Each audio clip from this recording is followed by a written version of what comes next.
Hello students, welcome back in BBVN online class. हमने chapter पढ़ा था पार्ट 3 चांद वाली अम्मा। उसमें हमने पढ़ा है कि चांद वाली अम्मा इसे क्यों कहा गया है। जो बादल है वो अम्मा से बार बार शरारत करता है, अम्मा की कमर से टकराता है। एक दिन अम्मा को बहुत भयंकर गुस्सा आ जाता है और गुस्से में उसने आव देखा न ताव एक झाड़ू बादल को दे मारी। बादल ने क्या किया, अम्मा की झाड़ू को पकड़ लिया और झाड़ू को पकड़ के ऊपर उठने लगा। जैसे जैसे बादल ऊपर उठने लगा, अम्मा ऊपर जाने लगी और जाके अम्मा को बादल ने चांद पे बैठा दिया। अब तब से लेके आज तक अम्मा चांद पे ही देखिए झाड़ू लेके बैठी है, इसीलिए इस चैप्टर का नाम है चांद वाली अम्मा। हमने इस पार्ट में ये पढ़ा था। आज हम करेंगे इसका अभ्यास कार्य। ओके, तो आप पुस्तक निकालिए, अपना पेज नंबर 23 निकालिए। ठीक है, अपनी रिमझिम की पुस्तक में पेज नंबर 23 निकालिए। तुम्हारी कल्पना से। अब ये कल्पना किसको करनी है आपको, बूढ़ी अम्मा चांद पर क्यों चढ़ गई होंगी। तो बूढ़ी अम्मा चांद पर इसलिए चढ़ गई होगी क्योंकि आसमान उसे ऊपर ले जा रहा था और उसे कोई सहारा नज़र नहीं आ रहा था। तो जैसे ही उसे चांद दिखा, अम्मा चांद पे पाँव रख के चढ़ गई होगी। ठीक है कि अम्मा ने सोचा होगा कि बादल से पीछा छुड़ाने के लिए मैं चांद पे चढ़ जाऊं, तो बादल से पीछा छुड़ाने के लिए अम्मा चांद पे चढ़ गई होगी। नेक्स्ट है, चांद वाली अम्मा झाड़ू क्यों नहीं छोड़ना चाहती थी। चांद वाली अम्मा के पास एक ही झाड़ू था, इसलिए वह नहीं छोड़ना चाहती थी, है ना। चांद वाली अम्मा उसे बार बार कह रही थी बादल को कि मेरे पास ही एक ही झाड़ू है, मेरी झाड़ू छोड़ दो। लेकिन सूरज ने भी झाड़ू नहीं छोड़ी और अम्मा झाड़ू कैसे छोड़ देती, क्योंकि उसे रोज़ आंगन में उसी झाड़ू से झाड़ू लगानी थी।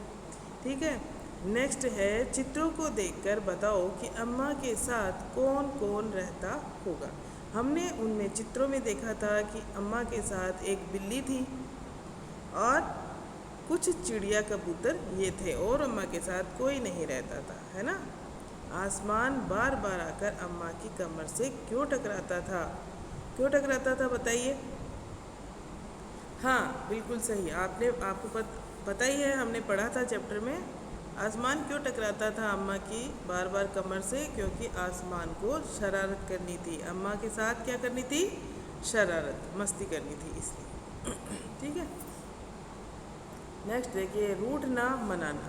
जब बूढ़ी अम्मा उड़ी जा रही थी तो उन्होंने आसमान को हर तरह से मनाने की कोशिश की। बताओ उन्होंने क्या क्या कहा होगा। मुझे छोड़ दो, घबरा कर कहा होगा, गिड़गिड़ा कर कहा होगा, मुझे छोड़ दो, अब मैं तुम्हें नहीं मारूंगी। गिड़गिड़ा कर क्या कहा होगा, अब मैं तुम्हें नहीं मारूंगी, है ना। गुस्से में, छोड़ते हो कि नहीं, तरकीब सूझने पर, मुझे छोड़ दो, आगे से मैं तुम्हें नहीं मारूंगी। इस तरह के वाक्य आपको कोई और भी समझ में आते हैं तो आप वो भी लिख सकते हैं, है ना।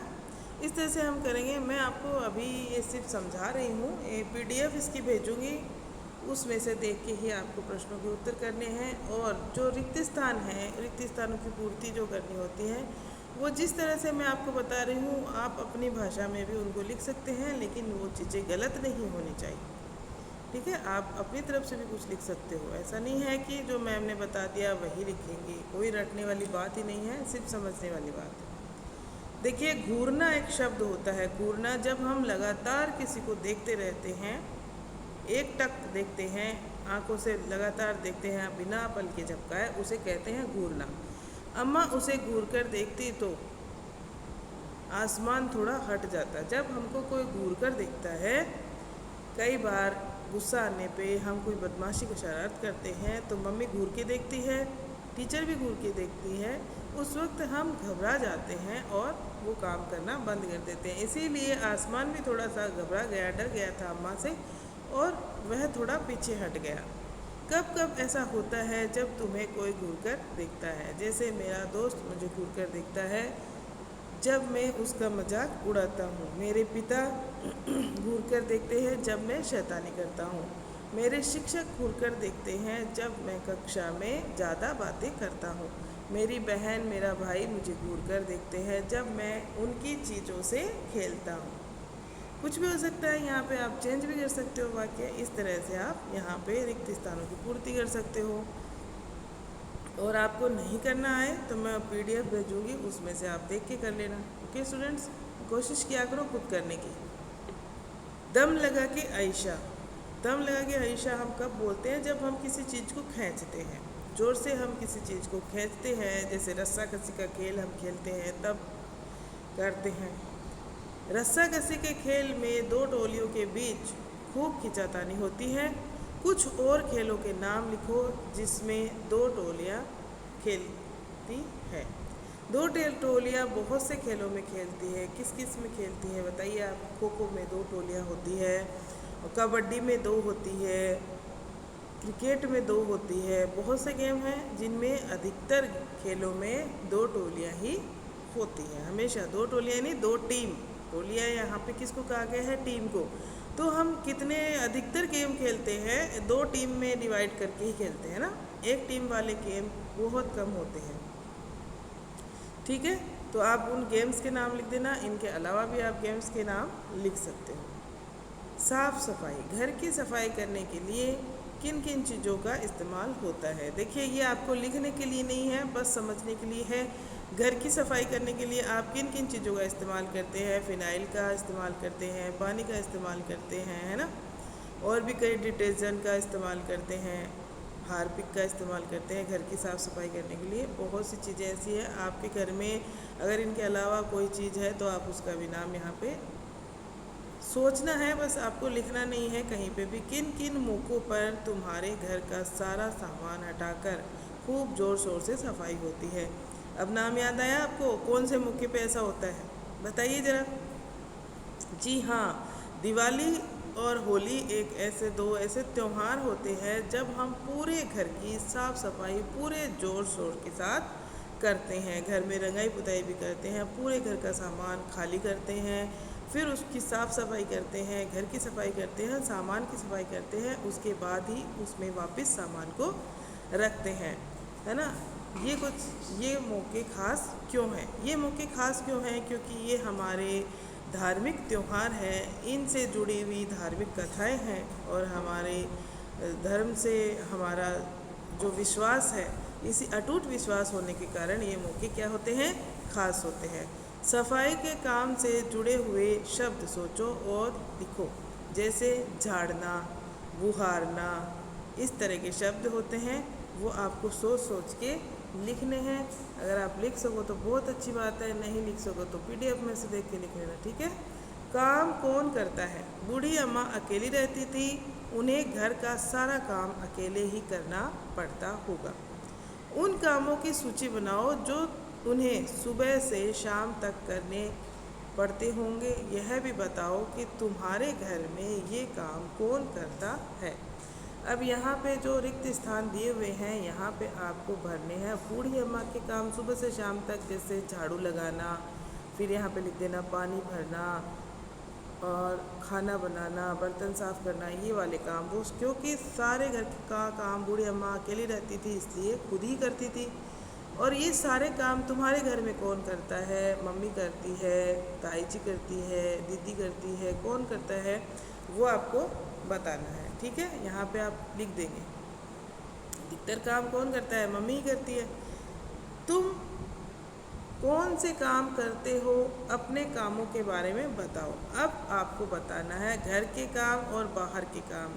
घर के काम आप यहाँ लिख देंगे, घर में आप क्या क्या काम करते हो। जैसे मम्मी कोई चीज़ मंगाती है तो वो ला के देते हो, कपड़े समेट देते हो, किसी को पानी पिला देते हो, किसी को खाना पकड़ा देते हो, ये सब काम आप कर सकते हो घर में। घर से बाहर के काम क्या करते हो? दुकान से सामान लाते हो या पापा के साथ दुकान जाते हो, क्या काम करते हो वो आपको यहाँ पे लिखना है, ओके। और नेक्स्ट देखिए, तुम बूढ़ी अम्मा की मदद किन किन कामों में कर सकते हो? बूढ़ी अम्मा की मदद आप उन सब कामों में कर सकते हो जिन कामों में आप अपनी मम्मी की मदद करते हो। तो जिन कामों में आप अपनी मम्मी की मदद करते हो वो काम आप सोच सकते हो, आपको यहाँ पे लिखने की आवश्यकता नहीं है, सिर्फ ये पढ़ने के लिए है आपके। कितने नाम कितने काम। इस कहानी में काम वाले और नाम वाले शब्द, कई शब्द आए हैं, उन्हें छांटकर नीचे तालिका में लिखो। नाम वाले शब्द जैसे बूढ़ी अम्मा, आप यहाँ लिख देंगे, यहाँ पे लिख देंगे नाम वाले शब्द। काम वाले शब्द जैसे बुहारना, पानी भरना, ठीक है, ऐसे वाले शब्द काम, जिनमें काम झलकता है, जिन शब्दों के से काम संबंधित है, काम करने के से संबंधित जो शब्द है वो शब्द यहाँ पे लिखने हैं। जिनमें क्रिया होती है, आपको पता ही है क्रिया वाले शब्द, और इधर सिर्फ नाम वाले जो संज्ञा शब्द होते हैं, कोई भी नाम हो चाहे। जैसे हम देख लेते हैं उस कहानी में, देखिए क्या क्या ऐसे शब्द हैं जो नाम वाले हैं। औरतों के साथ सूरज, है ना, झाड़ू, ये नाम वाले शब्द है। अम्मा, ये वाले शब्द क्या है, नाम वाले ही हैं सब। ऊपर पहुंच चुकी थी। आसमान, ये भी नाम वाला शब्द है। छोड़ूंगा, ये काम वाला शब्द है। चिल्लाई, ये भी काम वाला शब्द है। खींचना काम वाला शब्द है। इस तरह के नाम और काम वाले शब्द आपको छांट के इसमें लिखने हैं अलग अलग, ठीक है। नेक्स्ट देखिए, आज हम इसको पूरा ही कर लेंगे। तुम्हारी शरारत, अपनी किसी शरारत के बारे में लिखो। अरे आसमान की शरारत तो कुछ भी नहीं, मैंने तो एक बार, आपने एक बार क्या शरारत की थी, किसके साथ की थी, वो यहाँ पे आपको लिखनी है।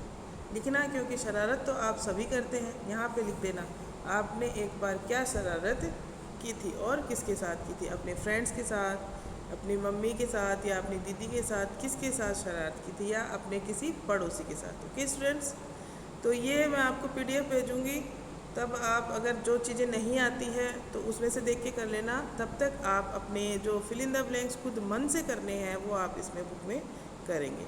Okay, thank you.